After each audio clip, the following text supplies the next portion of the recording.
Hello students, आज की class में हम cell the unit of life इसके बारे में पढ़ेंगे। So what is a cell? Cell क्या है? किस चीज़ को हम सेल कह रहे हैं? So cell is the fundamental structural and functional unit of all living beings. यहाँ क्या कह रहा है कि सेल जो है एक fundamental structural and functional unit है जितने भी लिविंग बीइंग्स हैं उन सभी की। सो इस लिविंग बीइंग्स में कौन कौन से लिविंग बीइंग्स आएंगे? सिर्फ ह्यूमंस आएंगे? नहीं, इस लिविंग बीइंग्स में ह्यूमंस भी आएंगे, एनिमल्स भी आएंगे, प्लांट्स को भी हम कंसीडर करेंगे। ये सभी लिविंग बीइंग्स हैं जिनकी स्मॉलेस्ट यूनिट या जिनकी fundamental structure and functional unit क्या है? इन सभी की स्ट्रक्चरल एंड फंक्शनल यूनिट है सेल। सो सेल को आखिर हम स्ट्रक्चरल एंड फंक्शनल यूनिट क्यों कह रहे हैं? इसका आंसर ये है कि सेल को हम स्ट्रक्चरल यूनिट इसलिए कहते हैं क्योंकि हमारे बॉडी का जो भी फॉर्मेशन है, चाहे हमारे ऑर्गन्स की हम बात करें, ठीक है, फॉर एग्ज़ाम्पल हम हार्ट की बात कर रहे हैं, ठीक है, हार्ट का जो स्ट्रक्चर है, हार्ट का एक स्पेसिफिक स्ट्रक्चर है, ठीक है, बट उसका हार्ट को उसका अपना स्ट्रक्चर किसकी वजह से मिला? जो स्मॉलेस्ट यूनिट है या जिसकी वजह से हार्ट को उसका अपना एक स्पेसिफिक स्ट्रक्चर मिला है वो है सेल। सेल किस चीज़ के लिए रिस्पॉन्सिबल है? एक पूरे बॉडी ऑर्गेनाइजेशन को क्रिएट करने के लिए रिस्पॉन्सिबल है cell. Cell is responsible for the body formation of body organisation. Okay, इसीलिए हम सेल को क्या कह रहे हैं? Structural unit. Now second question ये है कि सेल को हम फंक्शनल यूनिट क्यों कहते हैं? सेल को हम फंक्शनल यूनिट इसलिए कह रहे हैं क्योंकि जितने भी हमारी बॉडी में मेटाबॉलिक रिएक्शंस होते हैं, ठीक है, जितने भी मेटाबॉलिक रिएक्शंस हो रहे हैं हमारी बॉडी में, वो सभी किसकी वजह से होते हैं? वो सारे ही मेटाबॉलिक रिएक्शंस होते हैं सेल की वजह, ठीक है। Now from the microscopic amoeba to huge blue whale, all living organisms have a basic feature in common, that is, they all are made up of building blocks called cell. चाहे हम microscopic organism amoeba की बात करें, ठीक है, या हम किसी एक ब्लू व्हेल की बात करें, इसको थोड़ा और क्लियर स्ट्रक्चर बनाते हैं। अज्यूम कर लेते हैं ये एक फ़िश है, ठीक है, वेल तो नहीं, इसको हम फ़िश अज्यूम कर लेते हैं, ठीक है। इस अमीबा से लेके फ़िश तक जितने भी ऑर्गेनिजम्स हैं वो सभी किसके बने हुए हैं? ये सभी ऑर्गेनिज्म बने हुए हैं सेल के, ठीक है। हम सेल्स को और क्या कहते हैं? हम सेल्स को बिल्डिंग ब्लॉक्स भी कह सकते हैं। ऐसे समझ लेते हैं, फॉर एग्ज़ाम्पल ये हमारे रूम की वॉल है, ठीक है, इस वॉल को बनाने के लिए सबसे जो इनिशियल काम करा होगा, ठीक है, सबसे पहला जो स्टेप रहा होगा वो ये रहा होगा कि हमने एक ब्रिक को इस जगह पे इस तरीके से अटैच करा होगा, उस ब्रिक के बगल में दूसरे ब्रिक को रखा होगा। सिमिलरली हम इस तरीके से सारी ब्रिक्स को वन बाय वन करके हम इन्हें जोड़ते गए होंगे, ठीक है। ऐसे करते करते हमें अल्टीमेटली एक स्ट्रक्चर हमने क्रिएट कर दिया, चाहे वो स्ट्रक्चर रेक्टेंगल भी हो सकता है, सर्कुलर भी हो सकता है, या किसी भी शेप का हो सकता है, जिस तरीके का हमें ज़रूरत थी, ठीक है। अब हमने ये एक वॉल बना ली, ठीक है। अब कोई मुझसे ये पूछे कि इस वॉल को आपने किससे बनाया है, क्या चीज़ थी इस वॉल को बनाने के पीछे, ठीक है। तो इसके लिए हमने किनको यूज़ करा था? ब्रिक्स को यूज़ करा था। इस केस में ब्रिक्स क्या है? ब्रिक्स एक्ट कर रही है सेल्स की तरह, बिल्डिंग ब्लॉक है वो, जो कि रिस्पॉन्सिबल है for the formation of this specific wall.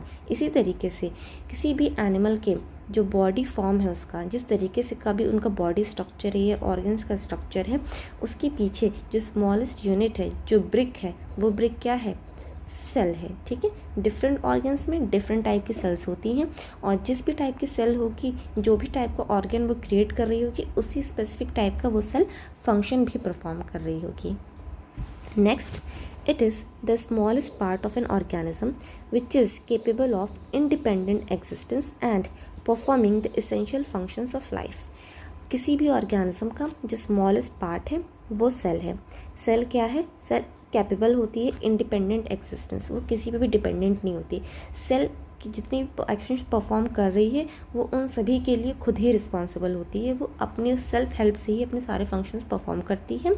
ठीक है, जितने भी इसेंशियल होते हैं for the survival of a life.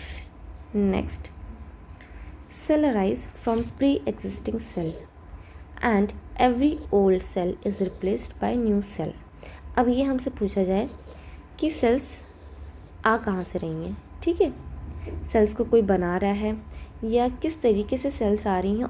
इतनी सारी सेल्स जो हैं तो क्या वो सेल्स हमेशा के लिए स्टेबल रहती हैं या पुरानी सेल्स जाती हैं और उनके बाद जो है न्यू सेल्स आती हैं. सो इसका आंसर ये है कि जितनी भी न्यू सेल्स क्रिएट हो रही हैं वो सभी जो है पुरानी सेल्स से ही बन रही हैं. कैसे आ रही? प्री एग्जिस्टिंग सेल, पहले के टाइम पे जो सेल एग्जिस्ट कर रही थी उसको हम प्री एग्जिस्टिंग कहेंगे. ठीक है, उस सेल से जो न्यू सेल बनी वो हो गई हमारी न्यू सेल्स. ठीक है, अब ये नई सेल्स जो हैं ये वो सारे एक्शंस परफॉर्म करेंगी जो कि पुरानी सेल्स परफॉर्म कर रही थी. ठीक है, तो ये चीज़ हमें हमेशा याद रखनी कि सेल्स कहाँ से आ रही हैं. तो सेल्स हमेशा जो है प्री एग्जिस्टिंग सेल्स से ही आती हैं. Now red blood cell for instance die after about 120 days. अब हम ये समझ लिया हमने कि ठीक है नई सेल्स जो हैं वो पुरानी सेल्स से आ रही हैं. तो क्या उन पुरानी सेल्स का भी कोई एक लाइफ पीरियड होता होगा? सो हाँ, जितनी भी पुरानी सेल्स होती हैं उन सभी का अपने एक लाइफ पीरियड होता है. यहाँ पे हमने एग्जांपल लिया रेड ब्लड सेल का, अपनी आरबीसीज़ का. सो जितनी भी आरबीसीज़ होती हैं उन सभी का एक डेफिनेट पीरियड होता है जिस पीरियड में वो सर्वाइव करती हैं. सो आरबीसी का 120 डेज़ का पीरियड होता है. 120 डेज़ के बाद जो आरबीसी होगी वो डाई हो जाएगी और उसकी जगह नई आरबीसी जो है वो क्रिएट हो जाएगी जो अब फिर से सेम फंक्शन को परफॉर्म करेगी. फिर 120 डेज़ के बाद ये आरबीसीज़ जो हैं ये डिस्ट्रॉय हो जाएंगी और फिर नई आरबीसीज़ जो है बॉडी में क्रिएट होती जाएंगी. तो इस तरीके से फॉर्मेशन जो है नए सेल्स का बॉडी में चलता रहता है साइमल्टेनियसली. ओके, यहाँ पे हमने डायग्राम में कुछ टाइप ऑफ सेल्स को रिप्रेजेंट करा है जहाँ पे हमने animal cell, plant cell and bacterial cell को दिखाया है. इनके स्पेसिफिक ऑर्गन्स क्या हैं, ऑर्गेनलीज क्या है, इनके बारे में हम आगे डिस्कस करेंगे. So cells are so small microscopic that they can not be seen with the naked eyes. अब नेक्स्ट क्वेश्चन ये है कि क्या हम सेल्स को देख सकते हैं? क्या हम नॉर्मली ऐसे देख सकते हैं कि अच्छा हाँ ये सेल है, ये हमारे हार्ट की सेल है, ये लीवर सेल है, ये ब्रेन सेल है और ये स्किन की सेल है. हम ऐसे हर एक पोर्शन के सेल को स्पेसिफाई तो नहीं कर सकते नॉर्मली देख के कि हाँ देखो ये तुम्हारी लीवर की सेल है, ये तुम्हारी हार्ट की सेल है. नहीं, क्यों? क्योंकि सेल का साइज़ इतना स्मॉल होता है, इतना माइन्यूट होता है या इतना माइक्रोस्कोपिक सेल का साइज़ होता है कि हम सेल को अपनी नेकेड आई से देखना पॉसिबल ही नहीं है. ठीक है, सो इसके लिए हमें किसकी ज़रूरत पड़ती होगी? सो अगर हमें सेल्स को ऑब्जर्व करना है तो सेल्स को ऑब्जर्व करने के लिए हमें ज़रूरत पड़ेगी माइक्रोस्कोप की. ठीक है, अब किस टाइप के माइक्रोस्कोप की ज़रूरत पड़ेगी ये हम नेक्स्ट स्लाइड में देखेंगे. इससे पहले हम देखते हैं. So most organisms include our cells start life as a single cell called zygote. So अब हम ये सोचें, हमने ये पढ़ा कि अमीबा एंड ब्लू व्हेल, ठीक है, ये दोनों ही जो है सेल्स की बनी हुई होती हैं. बट अभी आप मुझसे ये कहेंगे कि मैम अमीबा तो एक सिंगल सेलुलर ऑर्गेनिजम्स है एंड ब्लू व्हेल एक मल्टी सेलुलर ऑर्गेनिज्म है. सो ये कैसे? तो क्या मल्टी सेलुलर ऑर्गेनिज्म बने होंगे तो उसमें स्टार्टिंग से मल्टीपल सेल्स रही होंगी? सो ऐसा नहीं है. अगर मैं ये कहूँ कि अमीबा सिंगल सेल ऑर्गेनिज्म है, ठीक है, सिंगल सेल से अमीबा की जितनी भी नीड्स थी वो सारी फुलफ़िल हो गई, चाहे वो स्ट्रक्चर फॉर्मेशन की हो या स्पेसिफिक फंक्शंस परफॉर्म करने की हो। अमीबा की जो सिंगल सेल होती है वो इतनी केपेबल है कि वो जितने भी फंक्शंस हैं वो खुद ही अकेले परफॉर्म कर सकती है, ठीक है। बट अगर हम वहीं ब्लू व्हेल की तरफ आए तो ब्लू व्हेल में सिंगल सेल जितने फंक्शंस हैं वो परफॉर्म नहीं कर सकती, इसीलिए हम जो है अगर हमें ब्लू व्हेल क्रिएट करनी होगी तो उसके लिए हमें मल्टीपल सेल्स चाहिए होंगी। बट मल्टीपल सेल्स कहाँ से बनती होंगी, स्टार्टिंग पॉइंट क्या है इसका आखिर? सो मल्टीपल सेल्स की स्टार्टिंग भी एक सिंगल सेल से ही होती है। ये एक सिंगल सेल है जिससे स्टार्टिंग होगी formation of a multi cellular cells जो कि अपने स्पेसिफिक फंक्शंस परफॉर्म करेंगी और ब्लू व्हेल को उसका एक अपना स्पेसिफिक स्ट्रक्चर देंगी, ठीक है। सो इस सिंगल सेल को इस कंडीशन में हम क्या कहेंगे? सो इस सिंगल सेल को इस कंडीशन में हम जायगोट कहते हैं। जायगोट कहाँ हम कहेंगे? मल्टी सेलुलर ऑर्गेनिजम्स के केस में सिंगल सेल को जिससे मल्टी सेलुलर सेल्स बनेंगी आफ्टर सेल डिवीजन उसे हम जायगोट कहते हैं, ठीक है। Next, the invention of the microscope and the discovery of cells. So अब इन्वेंशन हुआ माइक्रोस्कोप का एंड डिस्कवरी हुई सेल्स की। अब सेल की कैसे डिस्कवरी हुई हम ये पढ़ते हैं। So the first microscope was constructed by Dutch scientist Anton van Leeuwenhoek. So सबसे पहला जो माइक्रोस्कोप बना था वो एक डच के साइंटिस्ट थे, एंटोनी वॉन लीवेनहुक। इन्होंने कंस्ट्रक्ट करा था बिटवीन 1632 से लेके 1723 के बीच में, ठीक है। So basically all his microscopes were called simple microscopes because they consisted of a single biconcave lens. Some of these microscopes had a considerable magnifying power up to 200 times. So उस time पे जो microscope था जो Antony von Leeuwenhoek ने बनाया था वो simple microscope था, ठीक है। वो सिंपल माइक्रोस्कोप था मतलब उसके अंदर सिर्फ और सिर्फ एक ही बाइकॉन्केव लेंस था जिसके थ्रू वो किसी भी स्पेसिमेन को या किसी भी सेल्स को ऑब्जर्व कर सकते थे। और मैग्नीफाइंग पावर क्या थी? मैग्नीफाइंग पावर थी 200 टाइम्स। मैग्नीफाइंग पावर क्या होती है? मैग्नीफाइंग पावर ये होती है कि हम किसी भी ऑब्जेक्ट को कितना ज़्यादा जूम इन करके मैग्नीफाई करके उसको हम देख सकते हैं। सो ये मैग्नीफाइंग पावर थी 200 टाइम्स के। यहाँ पे ये हमें सिंपल माइक्रोस्कोप का एक डायग्राम दिखाया हुआ है जहाँ पे ये जो स्पेसिफिक पोर्शन है यहाँ पे हमारा लेंस था। लेंस किस टाइप का था? लेंस था बाइकॉन्केव लेंस था और यहाँ स्क्रू है, ये फ्रंट साइड है लेंस की एंड ये एपरेटस की माइक्रोस्कोप की और ये बैक साइड है, ठीक है। Next, Robert Hooke, an English scientist, developed a microscope by using two lenses for achieving greater magnification. Antony von Leeuwenhoek ने जो माइक्रोस्कोप क्रिएट करा था वो सिंगल लेंस का था तो उसे हम सिंपल माइक्रोस्कोप कहते थे। अब उसके बाद 1635 से लेके 1703 तक रॉबर्ट हुक ने एक और माइक्रोस्कोप डेवलप किया। इस माइक्रोस्कोप में उन्होंने 2 लेंसेज का यूज़ करा, ठीक है। इन 2 लेंसेज को यूज़ करने से हमें बेनिफिट क्या मिला? जो मैग्नीफिकेशन पावर थी वो और ज़्यादा जो है इंक्रीज़ हो गई। किसी भी ऑब्जेक्ट को देखने की जो पावर थी, कितना ज़्यादा हम उसको जूम इन करके देख सकते हैं, वो पावर जो थी 2 लेंसेज की वजह से वो इंक्रीज़ हो गई, ठीक है। अब ये जो 2 लेंसेज का माइक्रोस्कोप क्रिएट करा था रॉबर्ट हुक ने, इसे हमने क्या कहा? इस टाइप के माइक्रोस्कोप को हमने कहा कंपाउंड माइक्रोस्कोप, ठीक है। इसे हमने कहा compound microscope. Hook examined a slice of cork under his microscope. Robert Hooke ने क्या करा? एक पेड़ का छाल होता है ना, ये हमारा ट्री है और ये उसकी बार्क है। सो इसकी जो ब्राउन पोर्शन होता है उसे हम कॉर्क कहते हैं, ठीक है। सो और हिंदी में से हम छाल कहते हैं, पेड़ की छाल, जिसे हम निकाल भी लेते हैं, कभी कभी जलाने के बहुत ज़्यादा काम आती है, ठीक है। सो उन्होंने वो कॉर्क लिया और उस कॉर्क को उन्होंने माइक्रोस्कोप के अंदर जो है एग्जामिन किया, ठीक है। सो रॉबर्ट हुक ने ऑब्जर्व क्या करा, वहाँ पे उन्हें जो है जितनी भी सेल्स दिख रही थी वो सभी डेड सेल्स थी, ठीक है। And they had only the empty boxes और द वॉल, जो डेड सेल्स थी वो खाली थी, ठीक है, बॉक्सेस की तरह थी या सिर्फ और सिर्फ वॉल्स थी। फॉर एग्जाम्पल ये हमारी सेल है, सेल के अंदर हम क्या क्या देखते हैं, सेल के अंदर हम न्यूक्लियस भी देखते हैं, न्यूक्लियस के अलावा और भी बहुत सारी सेल ये सेल ऑर्गेनल्स होती हैं, लाइजोसोम्स होते हैं, माइटोकॉन्ड्रिया है, एक्सेट्रा, बहुत सारी सेल ऑर्गेनल्स होती हैं। बट जब सेल डेड हो जाती है तो जितने भी ऑर्गेनल्स होते हैं वो सभी जो है डिस्ट्रॉय हो जाते हैं। उस वक्त हमें सेल के अंदर सिर्फ और सिर्फ सेल की प्लाज्मा मेम्ब्रेन ही दिखाई देती है, ठीक है। तो उस वक्त उन्हें क्या दिखा, सिर्फ और सिर्फ एक बॉक्सेस या वॉल दिखी जो कि एम्प्टी थी, उसके अंदर कुछ भी नहीं था।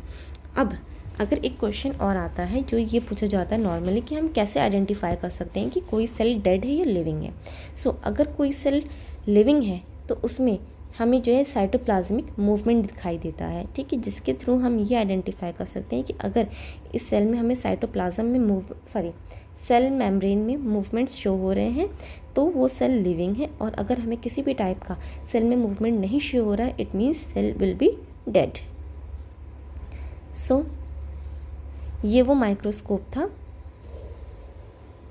जो कि रॉबर्ट हुक ने यूज़ करा था प्लांट के ट्री की कॉर्क को ऑब्जर्व करने के लिए, जहाँ पे इस तरीके का हमें हनी कॉम्ब लाइक स्ट्रक्चर दिखाई दे रहा है। और ये जो छोटे छोटे स्ट्रक्चर्स हैं ये क्या हैं, ये सेल्स हैं, ठीक है। तो सेल्स का स्ट्रक्चर कुछ इस तरीके का दिखाई देता है under microscope. Now the ordinary compound microscope of today is a greatly improved design of the original Hooke's microscope। आज के ज़माने में जो हम कंपाउंड माइक्रोस्कोप यूज़ करते हैं वो बहुत ही ज़्यादा इम्प्रोवाइज्ड वर्जन है, ठीक है।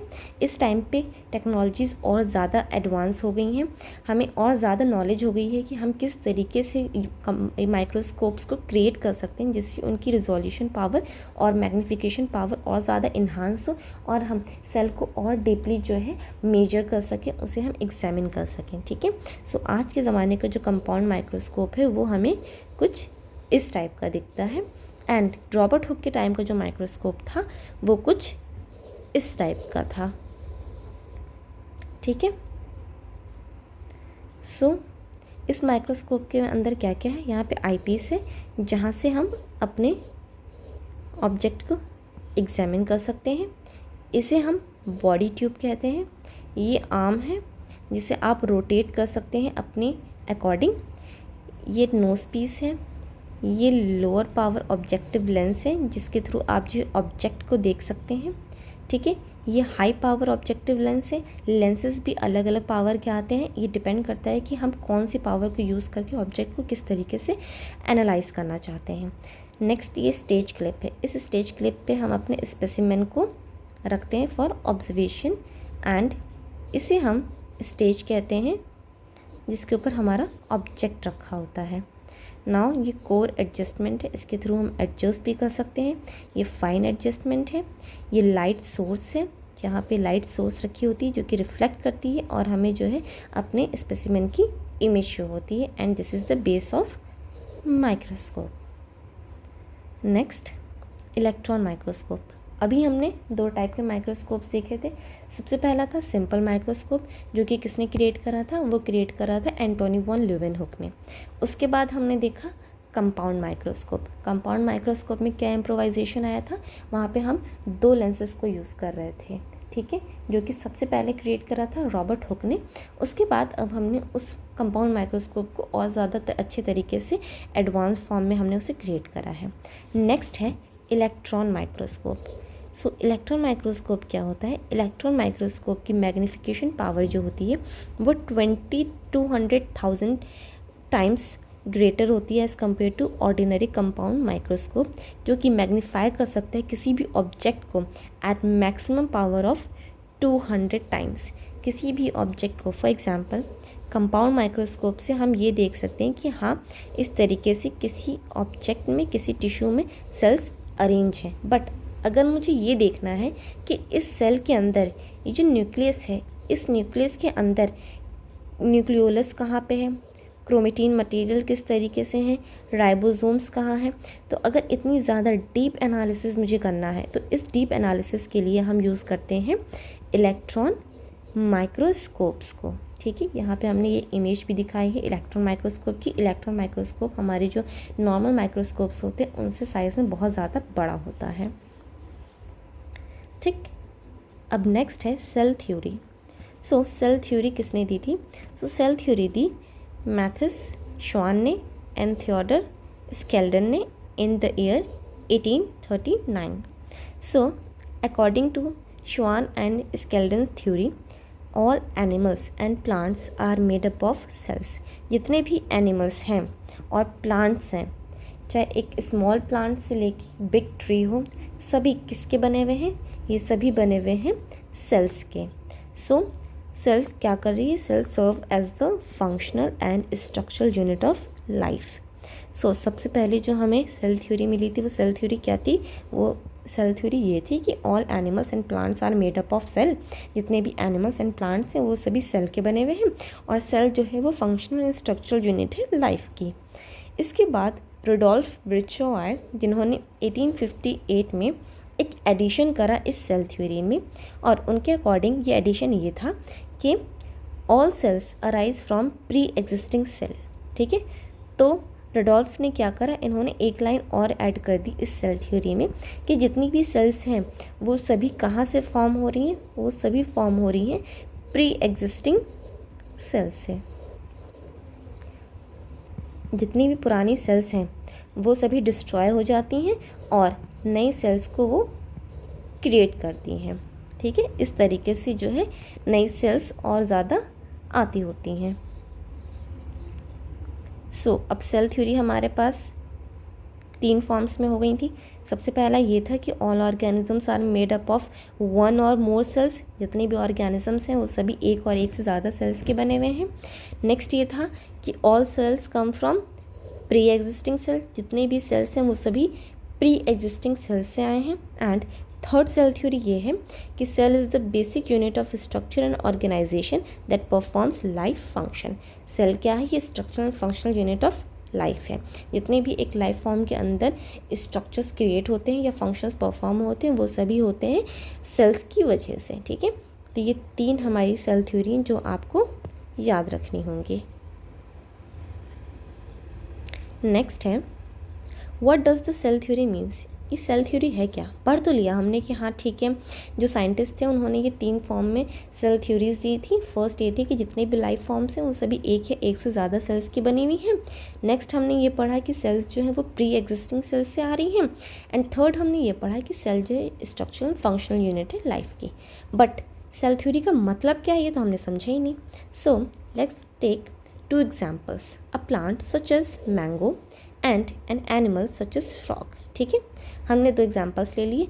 एक प्लांट से हमने एग्जाम्पल ले ली मैंगो का, और एक एनिमल से हमने एग्जाम्पल ले ली फ्रॉग का। ठीक है, अब इसको हम समझते हैं स्ट्रक्चरल यूनिट के फॉर्म में। So if we take any part of the body of a frog और any part of a mango tree and examine it under a microscope, it will show a cellular structure. अगर हम frog का कोई भी एक minute part लें, या हम मैंगो ट्री का, उनकी मैंगो की लीफ का, या मैंगो की किसी भी पोर्शन का स्मॉल से स्मॉल पार्ट लें और उसको माइक्रोस्कोप के अंदर हम एग्जामिन करें, ठीक है, तो वहाँ पे हमें सिर्फ और सिर्फ सेल्स के स्ट्रक्चर ही दिखाई देंगे। ठीक है, आप ये कह रहे हैं कि मैम मैंगो का स्ट्रक्चर तो इस तरीके का होता है,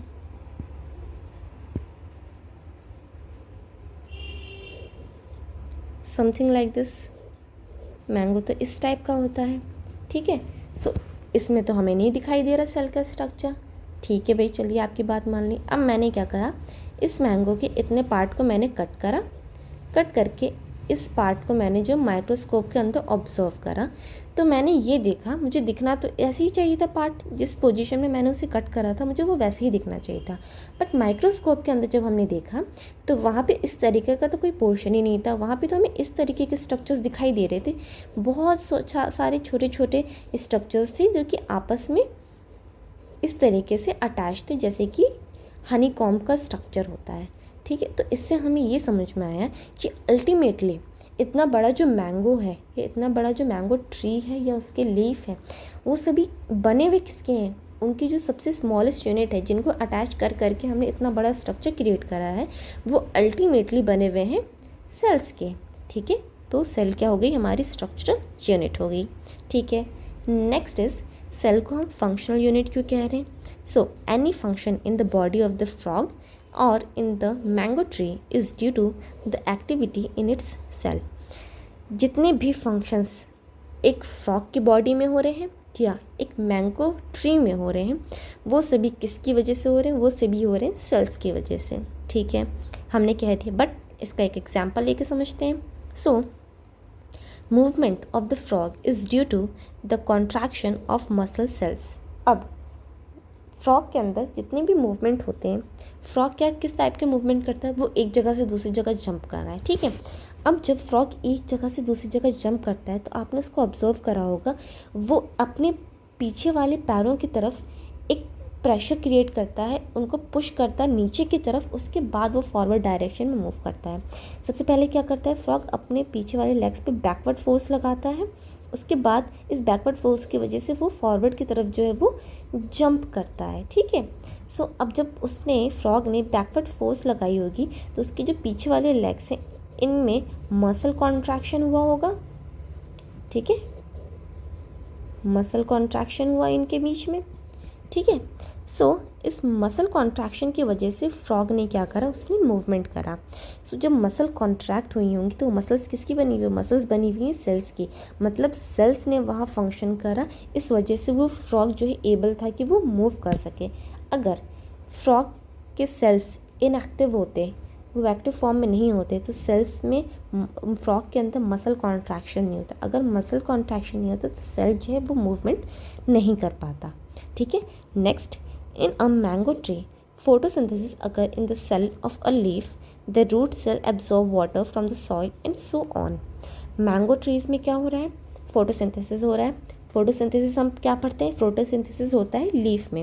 लीफ के कौन से पार्ट में होता है, लीफ के ग्रीन पिगमेंट पार्ट में होता है। उस ग्रीन पिगमेंट पार्ट को हम क्या कहते हैं, हम क्लोरोफिल कहते हैं। ठीक है, अब वो क्लोरोफिल क्या है, वो क्लोरोफिल भी तो सेल्स के बने हुए हैं, मतलब ये फोटोसिंथेसिस किसके अंदर हो रहा है, कौन करा रहा है फोटोसिंथेसिस, फोटोसिंथेसिस ये सेल्स करा रहे हैं। ये जो छोटे छोटे सेल्स हैं जिन्हें हम नेकेड आई से भी नहीं देख सकते हैं, वो इतनी बड़ी फोटोसिंथेसिस प्रोसेस करा रहे हैं जिसके थ्रू प्लांट हमें फ्रूट्स दे रहा है, वेजिटेबल्स दे रहा है, इतने सारे न्यूट्रिशनल चीज़ें हम प्लांट से ले रहे हैं। वो किसकी वजह से ले रहे हैं, इस माइन्यूट स्ट्रक्चर सेल की वजह से ले रहे हैं।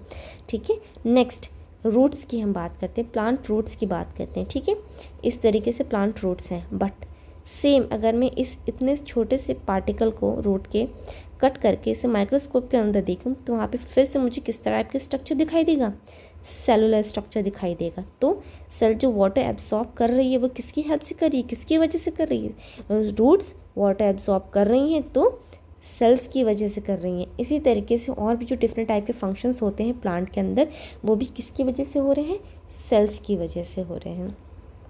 Next, cells die and replaced. अब हमने स्टार्टिंग में ये पढ़ा था, आरबीसी को हमने देखा था कि आरबीसी की जो लाइफ स्पैन होती है वो 120 डेज़ की होती है। 120 डेज़ के बाद आरबीसीज जो होंगी वो डिस्ट्रॉय हो जाएंगी एंड नई आरबीसीज आएंगी उनकी जगह। ठीक है, सो इस पॉइंट को हम यहाँ समझ लेते हैं। So the body of the frog और the mango tree is compose of millions and millions of cells. ठीक है, फ्रॉग एंड मैंगो ट्री की जो बॉडीज़ हैं इसमें मिलियंस टू मिलियंस और बिलियंस और ट्रिलियंस ऑफ सेल्स की बनी हुई हैं ये। ठीक है, many of these cells continuously die and are replaced by new ones which are formed by the division of younger cells. इसमें से most of the cells जो होती हैं वो क्या करती हैं, वो continuously मरती रहती हैं, डिस्ट्रॉय होती रहती हैं और उनकी जगह नई सेल्स आती रहती हैं। सो ये पुरानी सेल्स का जाना और उनकी जगह नई सेल्स का आना, ये किसकी वजह से हो रहा है? ये डिवीजन की वजह से हो रहा है। कौन सा डिवीजन है यहाँ पे? यहाँ पे है सेल डिवीजन। सेल डिवीजन की वजह से क्या हो रहा है? पुरानी सेल्स जा रही हैं एंड नई सेल्स आ रही हैं। ठीक है, तो इस तरीके से हमारी बॉडी में कंटिन्यूसली सारे फंक्शंस चलते रहते हैं। नेक्स्ट है सेल्स, हाउ मैनी। अब ये क्वेश्चन आता है, सेल्स ठीक है, सेल्स हैं, सारे फंक्शंस परफॉर्म कर रही हैं, स्ट्रक्चरल यूनिट है, फंक्शनल यूनिट है, ओके, बट कितनी सेल्स हैं? ठीक है, ये तो लिमिट कोई हमें बता ही नहीं रहा है कि 1 सेल है, 2 सेल है, 100 है, 1000 है, 1,00,000 है, कितनी सेल्स हैं ये तो हमें कोई बता ही नहीं रहा है। ठीक है, so the bigger an organism greater is the number of cell in its body. So simple सी बात इन्होंने हमें यहाँ ये कह दी कि जितना बड़ा एक ऑर्गेनिज्म होगा, ठीक है, उतने ही ज़्यादा उसके अंदर सेल्स होंगे। ठीक, फॉर एग्जाम्पल एक अमीबा है, अमीबा बहुत ही छोटा सा स्ट्रक्चर है, तो उसके अंदर 1 सेल है। अब एक बहुत बड़ा ट्री है, वो हमें देखने में इतना बड़ा लग रहा है, तो इमेजिन उसके अंदर कितने नंबर ऑफ़ सेल्स होंगे? इतने नंबर ऑफ़ सेल्स होंगे जिन्हें हम काउंट ही नहीं कर सकते, उनकी कोई काउंटिंग ही नहीं है उन सेल्स की। इसीलिए हम जो है किसी भी सेल का, एक स्पेसिफिक ऑर्गेनिज्म में कितनी सेल्स है इसका स्पेसिफिक नंबर हम नहीं बताते। क्यों? क्योंकि हम उन सेल्स को काउंट करना पॉसिबल ही नहीं है, इसीलिए हम उसकी एक एस्टिमेटेड वैल्यू दे देते हैं कि million to billion two trillion इतने नंबर ऑफ़ सेल्स होंगे। सो single celled, so many small plants and animals are made up of just one single cell. so single cell है, ऐसे बहुत सारे plants and animals हैं जो कि सिर्फ और सिर्फ एक सेल के बने हुए हैं। तो एग्जाम्पल वो कौन कौन से हैं? उसमें एग्जाम्पल आया बैक्टीरिया, ईस्ट एंड अमीबा। ये ऐसे ऑर्गेनिजम्स हैं जो कि सिर्फ और सिर्फ एक सेल के बने हुए हैं। अगर ये एक सेल के बने होंगे तो इनका साइज़ कितना बड़ा होगा? बहुत ही स्मॉल साइज़ होगा इनका। क्यों? क्योंकि हमें फर्स्ट ही यहाँ पे एक्सप्लेन कर दिया कि जितना बड़ा ऑर्गेनिज्म उतने ज़्यादा नंबर ऑफ सेल्स का बना होगा वो। सिंपल। तो अगर एक सिंगल सेल का ऑर्गेनिज्म है तो मतलब उसका साइज़ कैसा होगा? बहुत ही माइन्यूट होगा, छोटा होगा, स्मॉल होगा। Next few sailed. अब कोई ऑर्गेनिज्म है वो कुछ सेल्स का बना हुआ है, ठीक है। अभी कुछ सेल्स कितने हैं ये देखते हैं। So some very small plants and animals are made up of a relatively fewer number of cell, just few 100 और फ्यू 1000 सेल्स, ठीक है।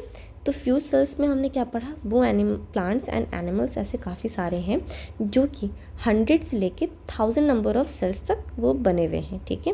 एग्जाम्पल इसमें भी हम देख लेते हैं। सो इसमें एग्जाम्पल है स्पायरोगायरा एंड वॉलबॉक्स। ये ऐसे ऑर्गेनिजम्स हैं जो कि 100 to few 1000 number of cells के बने हुए हैं। अब नेक्स्ट आता है मल्टी सेल्ड ऑर्गेनिज्म। वो ऑर्गेनिज्म जो कि मल्टीपल सेल्स हैं उनके अंदर। So most plant and animals we see around us including our cells are made up of millions and billions of cells. अगर हम अपनी खुद की ही बात करें, हम किसी और को क्यों देखें? कहते हैं ना दूसरे को कहने से पहले अपने अंदर झांकना चाहिए। सेम चीज़ है, अगर हम खुद को ही देखें तो इस टाइम पे हम जिस कंसंट्रेशन से इस वीडियो लेक्चर को देख रहे हैं, इस वक्त हमारी मिलियन से ट्रिलियन सेल्स तक सभी अपना कंसंट्रेशन इस वीडियो में लगाए हुए हैं। क्यों?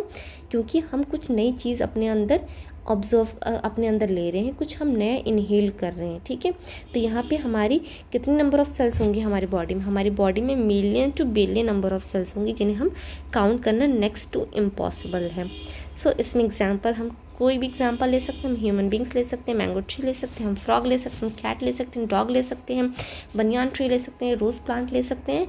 Anything will be considered under as a multi cellular organism. Next आगे चलते हैं।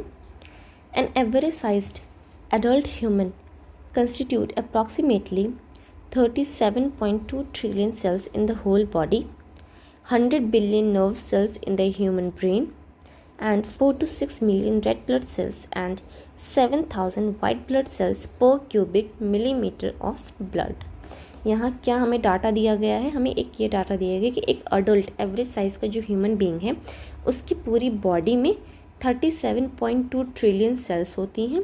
हमारे ह्यूमन ब्रेन में 100 बिलियन नर्व सेल्स हैं, 4 to 6 मिलियन हमारे पास रेड ब्लड सेल्स हैं एंड 7000 हमारे पास वाइट ब्लड सेल्स हैं per cubic millimetre of blood.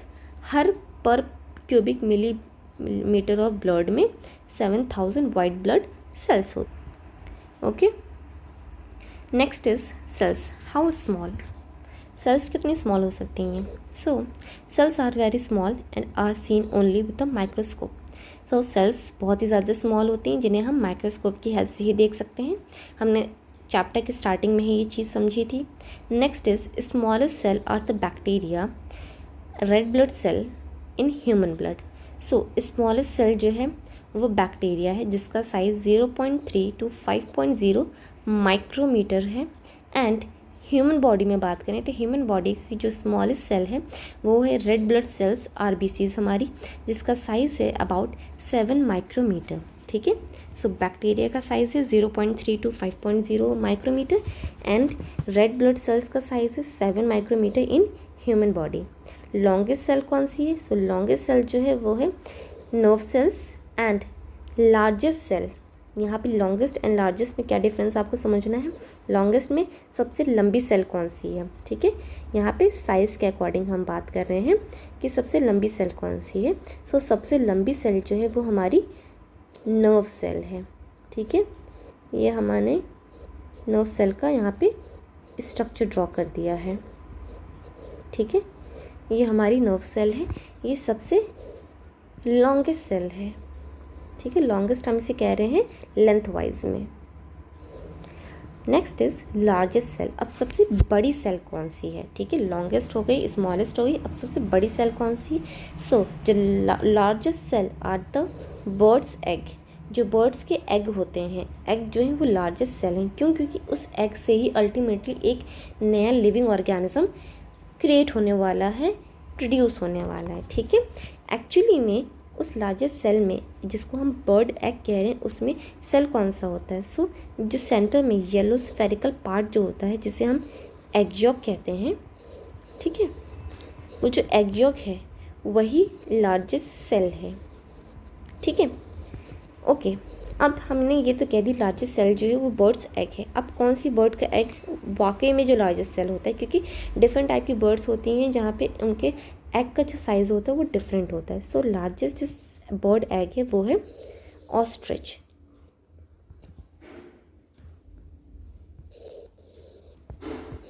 Ostrich का जो एग होता है ये लार्जेस्ट सेल है। Next is smallness of cells, a great efficiency. जितनी ज़्यादा सेल का साइज स्मॉल होगा, कॉम्पैक्ट होगा, उतनी ही ज़्यादा सेल एफिशिएंट होगी अपने पार्टिकुलर फंक्शंस परफॉर्म करने के लिए। ठीक है, अब इसके दो रीजंस हैं। So first reason is different reason of a cell can communicate with each other rapidly for the cell to function effectively. अगर सेल का साइज स्मॉल होगा तो सेल्स आपस में कम्युनिकेट कर सकती हैं अपने फंक्शंस को इफेक्टिवली परफॉर्म करने के लिए। अब सेल आपस में कम्युनिकेट कैसे करती हैं? सेल कैसे आपस में एक दूसरे से बातें करती हैं? सो फॉर एग्जांपल ये एक सेल है और ये इसको एक अच्छे से और ड्रॉ करते हैं। सो फॉर एग्जांपल ये एक सेल है एंड ये दूसरी सेल है। अब इन दोनों सेल्स को आपस में कम्युनिकेट करना है किसी एक स्पेसिफिक फंक्शंस को इफेक्टिवली परफॉर्म करने के लिए।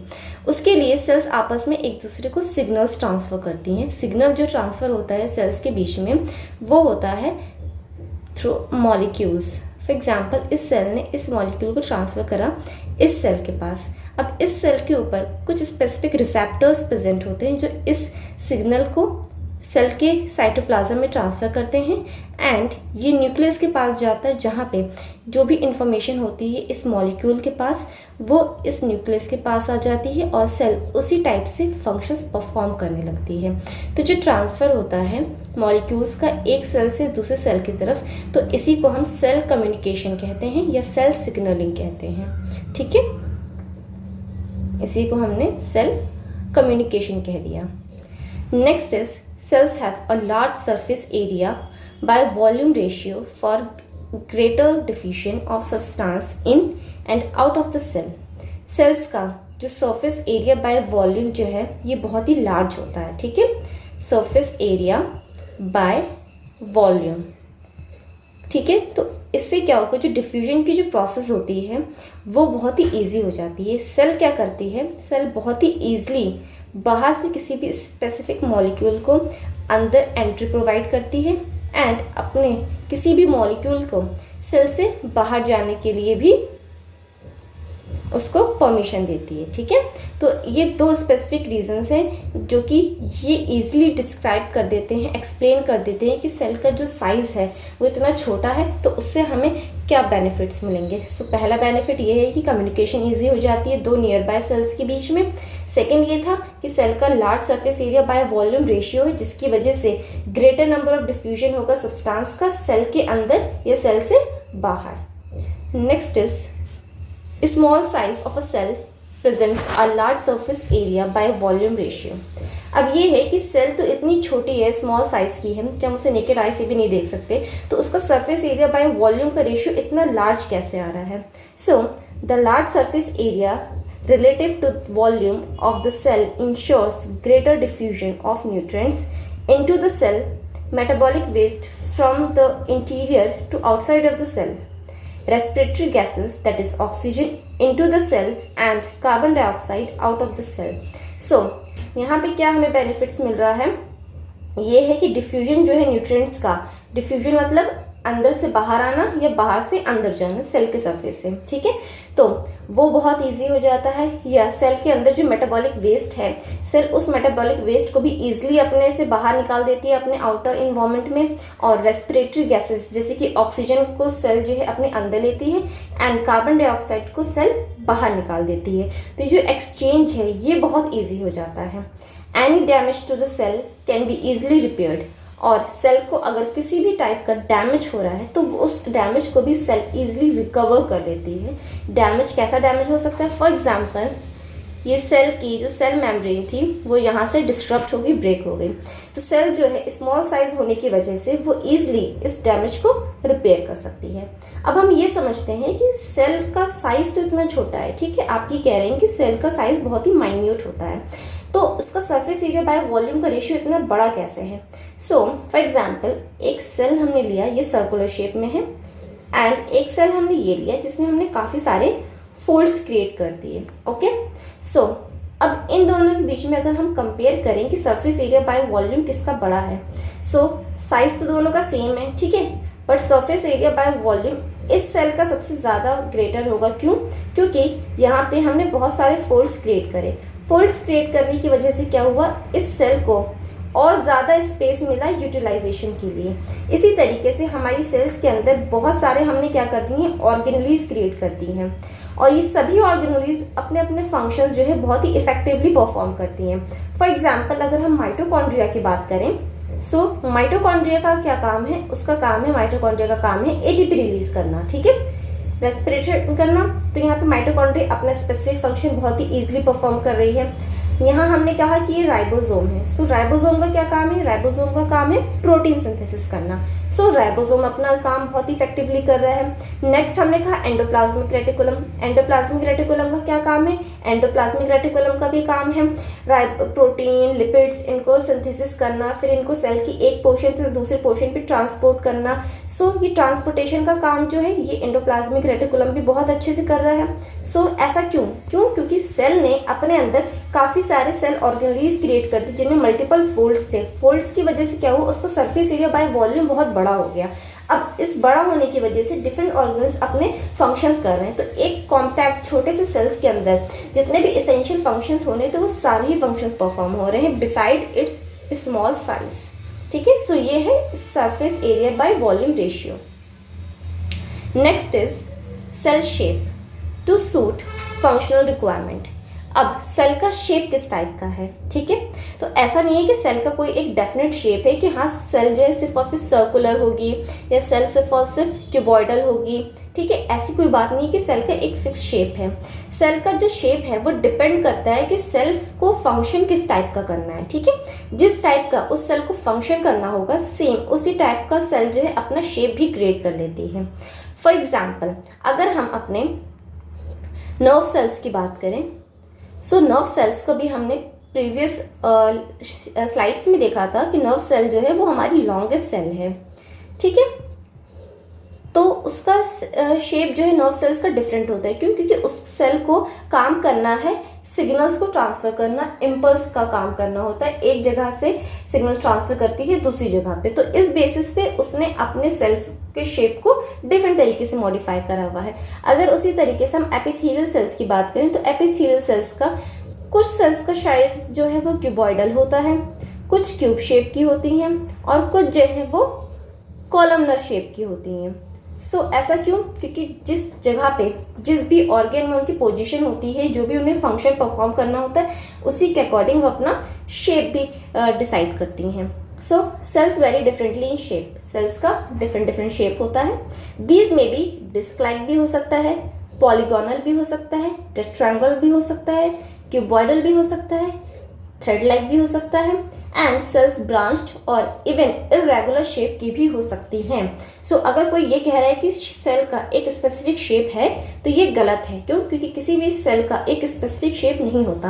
हाँ, ये बात सच है कि जब भी हम सेल के स्ट्रक्चर को पढ़ते हैं तो उसके लिए हम एक कॉमन स्ट्रक्चर अज्यूम कर लेते हैं, जो कि most of the time Oval shape का होता है। उसके थ्रू हम ये एक्सप्लेन कर देते हैं कि सेल्स के अंदर कौन कौन से ऑर्गेनेल्स हैं और उन ऑर्गेनेल्स का क्या काम है। ठीक। These shape of cells are often related to the different functions they perform. Cells का जो शेप है ये किससे रिलेटेड होता है? ये रिलेट होता है डिफरेंट टाइप के फंक्शंस जो वो परफॉर्म कर रही हैं inside that particular organ. Next is human red blood cell. Human red blood cell का शेप कैसा होता है? ये सर्कुलर होती हैं एंड बाइकॉन्केव होती हैं। They can easily pass through capillaries and transport oxygen. Capillaries सबसे स्मॉलेस्ट एंड थिनेस्ट वेसल्स होती हैं हमारी बॉडी की, जिसके थ्रू जो है ब्लड का ट्रांसपोर्टेशन होता है। इसमें ब्लड हमारा आरबीसीज ईजिली मूव कर सकें, इसके लिए सेल्स ने क्या करा है? अपने शेप को सर्कुलर एंड बाइकॉन्केव बना दिया है। इसके थ्रू सेल्स जो है वो इजिली कैपिलरी से पास भी हो जाएंगी बाय कैरिंग ऑक्सीजन मॉलिक्यूल्स। ऐसे ऑक्सीजन मॉलिक्यूल्स का ट्रांसपोर्टेशन भी बहुत ईजी हो जाएगा। अब यहाँ ये देखिए, ये एक हमने डायग्राम शो किया है जहाँ पे हमने डिफरेंट टाइप ऑफ सेल्स के स्ट्रक्चर्स को दिखाया है। यहाँ पे सबसे पहले है एपिथेलियल सेल।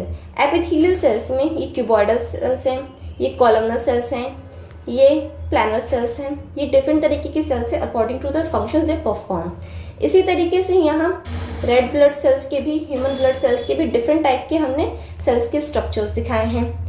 ये कार्टिलेज मसल्स हैं, ये कनेक्टिव टिश्यूज हैं, ये स्ट्रेटेड मसल फाइबर्स हैं, ये नर्व सेल्स हैं, ये हमारी बोन सेल्स हैं, ये स्मूथ मसल सेल्स हैं, ये plant cells from leaf structure दिखाया गया है, ये क्लेमाइडोमोनास की सेल्स हैं, ये गार्ड सेल्स हैं फ्रॉम प्लांट सेल्स, एंड ये अमीबा सेल्स हैं। ठीक है।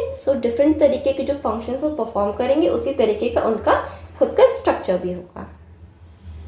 Next is structure of a cell.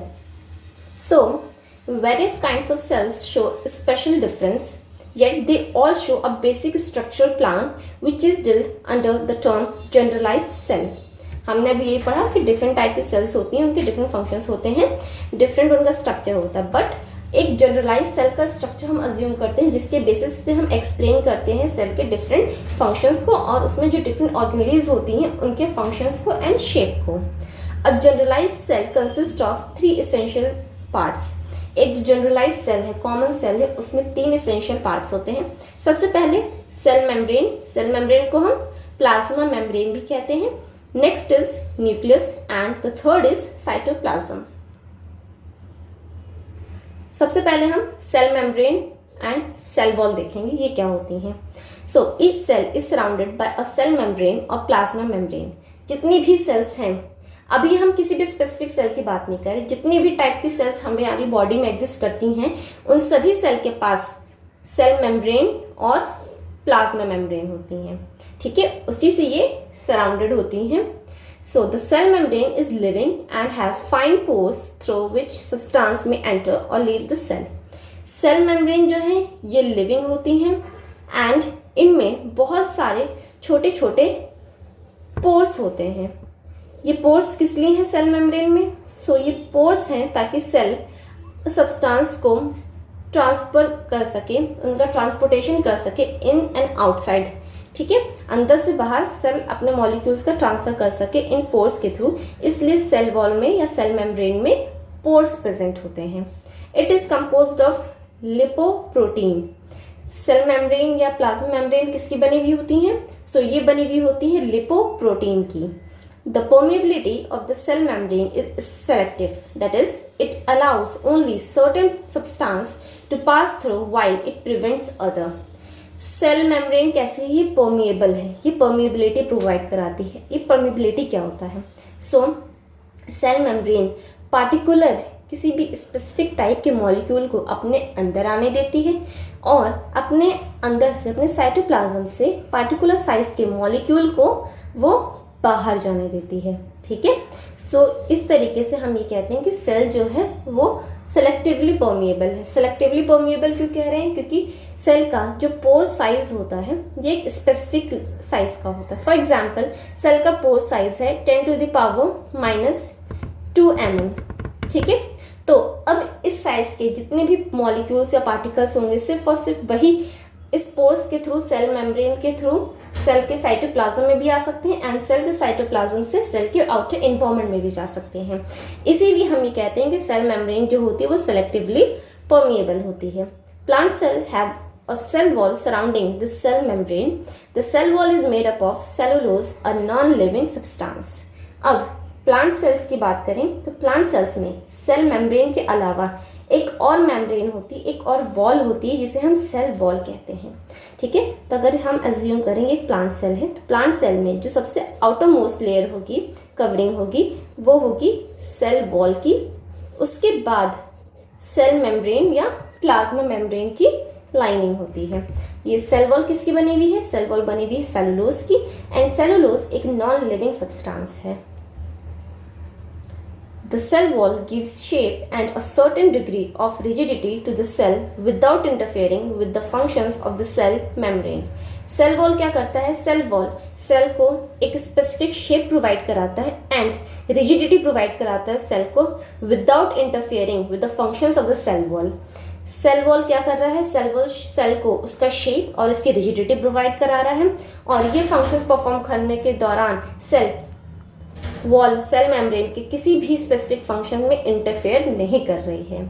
Okay, the cell wall is freely permeable allowing substance in solution to enter and leave the cell without hindrance.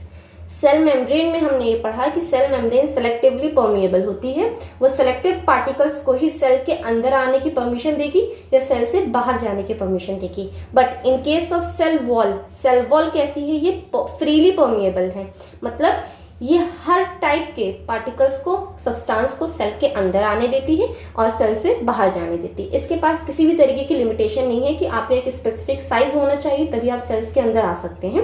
ये हर एक type के particles को easily cell के अंदर जाने देती है या सेल से बाहर आने देती है। The plant cell as shown in figure 2.6 also shows portion of the cell wall of 6 surrounding cells. A thin middle layer holds the two adjacent cells together. यहाँ देखिए इस डायग्राम में हमें इस तरीके से 6 सेल्स रिप्रेजेंट करी गई हैं। ये सेल्स आपस में एक दूसरे से कनेक्टेड हैं विद दिस थिन मिडिल लेवर के थ्रू। ठीक है, ये डार्क कलर की जो लाइंस हैं ये क्या करती हैं? ये एडजेसेंट सेल्स को आपस में कनेक्ट करे रहती हैं ताकि वो एक दूसरे से कम्युनिकेशन कर सकें। Cotton, jute and coconut fibre are the cell wall of their dead cells. अब हमने जो है कोकोनट की बात करें तो कोकोनट का जो ब्लैक पोर्शन होता है, जो कि टफ पोर्शन है, बहुत ज़्यादा टफ होता है, वो हार्ड होता है, तो वो क्या है? वो इन रियल वो सेल वॉल है। ठीक है, वो डेड सेल की सेल वॉल है। क्यों? क्योंकि सेल वॉल बहुत ही रिजिड होती है। सो वो सेल वॉल होती है एक्चुअल में उस कोकोनट की। Next is cytoplasm. So cytoplasm is a semi-liquid substance. It occupy most part of the cell within the cell membrane. Cell membrane के अंदर, ठीक है, हमने पढ़ा ये सेल मेम्ब्रेन है। ठीक है, अब सेल मेम्ब्रेन के अंदर जितना भी सेमी लिक्विड सब्सटेंस होता है, ठीक है, जिसके अंदर हमारे ज़्यादातर सेल ऑर्गेनेल्स होते हैं, उसे हम साइटोप्लाज्म कहते हैं। ठीक है। साइटोप्लाज्म कैसा है, सॉलिड है, लिक्विड है, कैसा है, तो ये ना तो फुल्ली सॉलिड है ना तो फुल्ली लिक्विड है, ये इन दोनों के बीच का जेल लाइक सब्सटेंस है, इसीलिए हम इसे सेमी लिक्विड कहते हैं, ठीक है। सो साइटोप्लाज्म सेमी लिक्विड होता है। Under a compound microscope it appears to be colourless, partially transparent and somewhat watery. अगर हम कंपाउंड माइक्रोस्कोप की हेल्प से साइटोप्लाज्म को देखें, सो साइटोप्लाज्म जो है कलरलेस होता है, इसका अपना कोई स्पेसिफिक कलर नहीं है, ठीक है। कुछ कुछ जगहों पे ये हमें ट्रांसपेरेंट नजर आता है, तो कुछ कुछ जगहों पे हम इसको जो है वाटर की तरह हमें ये दिखता है, ठीक है, इसीलिए हम इसको सेमी लिक्विड कहते हैं। Many chemical reactions take place in the cytoplasm. Cytoplasm के अंदर काफी सारे केमिकल रिएक्शंस होते हैं। इसमें एक एग्जाम्पल हम लिख लेते हैं, ग्लाइकोलाइसिस। ग्लाइकोलाइसिस भी साइटोप्लाज्म के अंदर ही होती है। Living cytoplasm is always in a state of some movement. अगर सेल लिविंग है तो उसका साइटोप्लाज्म भी लिविंग होगा, और ये हमें कैसे पता चलेगा, ये हमें पता चलेगा by the movement of cytoplasm. So अगर सेल में के साइटोप्लाज्म में मूवमेंट हो रहा है, इट मीन्स साइटोप्लाज्म लिविंग है, एंड साइटोप्लाज्म लिविंग है, इट मीन्स सेल भी लिविंग है, ओके। सो यहाँ पे अब हम देखते हैं endoplasmic reticulum. So the endoplasmic reticulum ER is so fine in structure that its existence is revealed only through an electron microscope. अगर हमें एंडोप्लाज्मिक रेटिकुलम को देखना है, उसके स्ट्रक्चर को देखना है, तो उसके लिए हमें इलेक्ट्रॉन माइक्रोस्कोप की हेल्प पड़ेगी। क्यों? क्योंकि हमने पढ़ा कि इलेक्ट्रॉन माइक्रोस्कोप जो है ये 200 मोर एफिशिएंसी से हमें किसी भी पार्टिकल के स्ट्रक्चर्स को देखने की में हेल्प करता है, ठीक है। ये बहुत ज़्यादा इसकी मैग्नीफाइंग एंड रिजोल्यूशन पावर होती है as compare to a ordinary compound microscope, okay. तो उसी की हेल्प से जो है हम एंडोप्लाज्मिक रेटिकुलम को ईजिली देख सकते हैं। At its outer end endoplasmic reticulum is connected with the cell membrane. Endoplasmic reticulum बाहर की तरफ से सेल मेम्ब्रेन से अटैच्ड होता है, something like this, and it's inner and is connected with the nuclear membrane. और जो इनर एंड है साइटोप्लाज्म का, एंडोप्लाज्मिक रेटिकुलम का, वो कनेक्टेड होता है न्यूक्लियर मेम्ब्रेन से। सो ये इनर पार्ट है एंडोप्लाज्मिक रेटिकुलम का, जो कि कनेक्टेड है किससे, न्यूक्लियस से, एंड ये आउटर साइड जो है एंडोप्लाज्मिक रेटिकुलम का, ये कनेक्टेड है सेल मेम्ब्रेन से। At its rough it appears rough when small granules called ribosomes are attached to it and appear smooth without them. अगर एंडोप्लाज्मिक रेटिकुलम के अराउंड राइबोसोम्स अटैच हैं, for example ये एक endoplasmic reticulum है जिसके membrane के पास जो है राइबोसोम्स आके जुड़ गए हैं, अटैच हो गए हैं, तो उस केस में इस एंडोप्लाज्मिक रेटिकुलम को हम रफ एंडोप्लाज्मिक रेटिकुलम कहते हैं, ठीक है।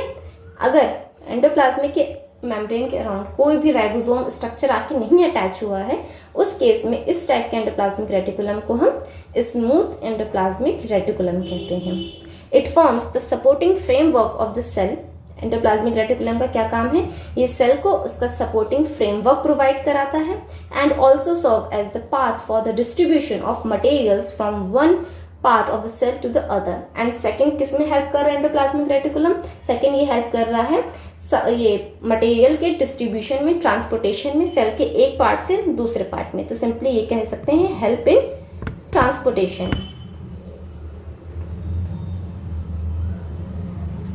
ओके। Next ribosomes. राइबोसोम्स क्या होते हैं, the site of protein synthesis. Ribosomes ये वो ऑर्गेनेल्स हैं जो कि प्रोटीन सिंथेसिस कराती हैं, they are the site of protein synthesis. The ribosomes are numerous small granules either scattered freely in the cytoplasm or attached to the membrane of endoplasmic reticulum. These are the factories for the synthesis of proteins. So यहाँ की क्या बता रहे हैं, यहाँ ये बता रहे हैं कि राइबोसोम्स कैसा होता है, राइबोसोम्स स्मॉल ग्रैन्यूल्स होते हैं। ग्रैन्यूल्स क्या, दाने की तरह स्ट्रक्चर होता है राइबोसोम्स का, एंड ये राइबोसोम्स सेल साइटोप्लाज्म में नॉर्मली स्कैटर्ड होते हैं, ऐसे ही पड़े हुए होते हैं सेल के अंदर। फॉर एग्जाम्पल ये सेल है, ठीक है, राइबोसोम्स नॉर्मल इसी तरीके से सेल साइटोप्लाज्म में पड़े रहेंगे, नहीं तो ये क्या रहेंगे, ये एंडोप्लाज्मिक रेटिकुलम के साथ अटैच रहेंगे। ठीक है, दो स्टेजेस में हम एंडोप्लाज्म या हम राइबोसोम्स को सेल के अंदर देख सकते हैं। एक फ्री स्टेज में देख सकते हैं जहाँ पे वो साइटोप्लाज्म में नॉर्मली ऐसे ही स्कैटर्ड है। नेक्स्ट हम उसे देख सकते हैं एंडोप्लाज्मिक रेटिकुलम के साथ। ठीक है, नेक्स्ट हम इसे क्या कहते हैं, राइबोसोम्स को फैक्ट्रीज कहते हैं। क्यों? क्योंकि इसके अंदर प्रोटीन सिंथेसिस होता है। यहाँ देखिए इस इमेज में हमने एंडोप्लाज्मिक रेटिकुलम को रिप्रेजेंट करा है। ये एंडोप्लाज्मिक रेटिकुलम है एंड ये क्या है, ये हमारी न्यूक्लियर मेम्ब्रेन है, न्यूक्लियस की मेम्ब्रेन है। सो इनर साइड जो है एंडोप्लाज्मिक रेटिकुलम का ये अटैच है न्यूक्लियर मेम्ब्रेन से एंड ये जो आउटर साइड है एंडोप्लाज्मिक रेटिकुलम का ये अटैच होता है सेल की मेम्ब्रेन से। एंड ये जो छोटे छोटे ग्रैन्यूल्स दाने की तरह जो हमें स्ट्रक्चर्स दिखाई दे रहे हैं ये असल में राइबोसोम्स हैं। सो इस एंडोप्लाज्मिक रेटिकुलम को क्या कहेंगे, इस एंडोप्लाज्मिक रेटिकुलम को हम रफ एंडोप्लाज्मिक रेटिकुलम कहते हैं। एंड ये जो हमें फोल्ड्स की तरह स्ट्रक्चर दिखाई दे रहे हैं इन फोल्ड्स को हम क्रिस्टेनी कहते हैं। ठीक है, एंडोप्लाज्मिक रेटिकुलम में ये जो फोल्ड्स रिप्रेजेंट हो रहे हैं इन्हें हम क्रिस्टेनी कहते हैं। एंड इन क्रिस्टेनी के बीच में जो स्पेस होता है इस स्पेस को हम क्रिस्टल स्पेस कहते हैं। एंड ये जो दूसरे स्ट्रक्चर हमें दिखाई दे रहा है ये एंडोप्लाज्मिक रेटिकुलम है। इस एंडोप्लाज्मिक रेटिकुलम में हमें ग्रैन्यूल्स लाइक स्ट्रक्चर्स नहीं दिखाई दे रहे हैं। सो ये एंडोप्लाज्मिक रेटिकुलम कैसा होगा, ये एंडोप्लाज्मिक रेटिकुलम होगा smooth endoplasmic reticulum. Why? Because there is no ribosomes. Next, mitochondria, the cell's energy producer. Mitochondria को हम क्या कहते हैं, ये एनर्जी प्रोड्यूसर है सेल के लिए और इसे हम पावर हाउस ऑफ सेल भी कहते हैं। ठीक है, माइटोकॉन्ड्रिया का दूसरा नाम क्या है, powerhouse of cell. Powerhouse of cell हम क्यों कह रहे हैं माइटोकॉन्ड्रिया को, एक सिंपल का एग्जांपल लेते हैं। हमारे यहाँ जिस प्लांट से इलेक्ट्रिसिटी आती है, जिस पावर प्लांट से पावर हाउस से इलेक्ट्रिसिटी आती है, हम उस स्पेसिफिक स्टेशन को पावर हाउस कहते हैं। क्यों? क्योंकि वहीं पे सारी की सारी इलेक्ट्रिसिटीज बन रही हैं और वहीं से हर एक हाउस होल्ड को वो ट्रांसफर हो रही हैं। ठीक है, उसी तरीके से माइटोकॉन्ड्रिया भी एक स्टेशन है, पावर हाउस, जहाँ पे वो सारी एनर्जीज क्रिएट करता है और हर एक ऑर्गेनेली को, हर एक सेल को वो ट्रांसफर करता है। इसीलिए हम इसे पावर हाउस ऑफ सेल कहते हैं। The mitochondria are spherical and rod shaped body. Shape कैसा है माइटोकॉन्ड्रिया का, स्फेरिकल है और रॉड शेप का स्ट्रक्चर होता है। These are minute double wall bags. Next point क्या है, माइटोकॉन्ड्रिया का शेप साइज कैसा है, बहुत ही माइन्यूट है, छोटा सा है एंड ये डबल वॉल की है, मतलब माइटोकॉन्ड्रिया के पास डबल मेम्ब्रेन होती हैं। ठीक है, माइटोकॉन्ड्रिया के पास